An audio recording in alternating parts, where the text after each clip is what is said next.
কি করতো সে কি করতো কমিশনটা কাম করতো বলা খালা খাইয়া লইয়া বাইরে হইছে মা মিটা ধইয়া লইছে। নারায়ণগঞ্জের ২৫০০-এ ডাকাতির সময় এলাকাবাসীর গণপিটুনিতে এক ডাকাত নিহত হওয়ার ঘটনা ঘটেছে। মঙ্গলবার দিবাগত গভীর রাতে উপজেলার বিশনন্দী ইউনিয়নের দড়ি বিশনন্দী কাঁঠালতলা এলাকায় এ ঘটনা ঘটে। গণপিটুনিতে নিহত ডাকাত নবী হোসেন উপজেলার উচিতপুরা এলাকার রূপু মিয়ার ছেলে। এলাকাবাসী জানায়, মঙ্গলবার দিবাগত গভীর রাতে ২৫০০-এর বিশনন্দী এলাকার ব্যবসায়ী ইলিয়াসের বাড়িতে ১০-১২ জনের একটি সংঘবদ্ধ ডাকাত দল দেশীয় অস্ত্রশস্ত্র নিয়ে প্রবেশ করে।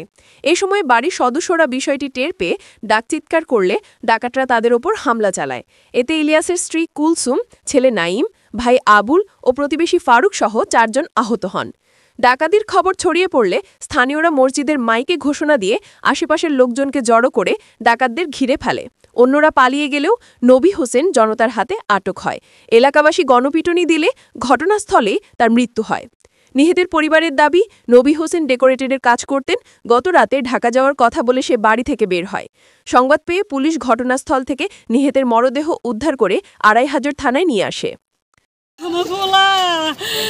কি করতো সে কমিশনটা কাম করতো বলা খালা খাইয়া লইয়া বাইরে হইছে মা মিটা ধইয়া লইছে মিটা মুমকে যা বাবা আজকে কাম আসলো কমিশনটা রে কাম করে বুতে বাবুসি কাম আল্লাহ। এই নাম কি ওনার? নবী। বাড়ি কই? বাড়ি উচিতপুরা। বাবার নাম কি? বাবার নাম রুকমিয়া। ডাকাত আইছে কাপড় সাপুর গুছাই দিছি খাওয়া লয়া ঢাকা গেছে। পরে ঢাকা গেছে জানো পরে সকালে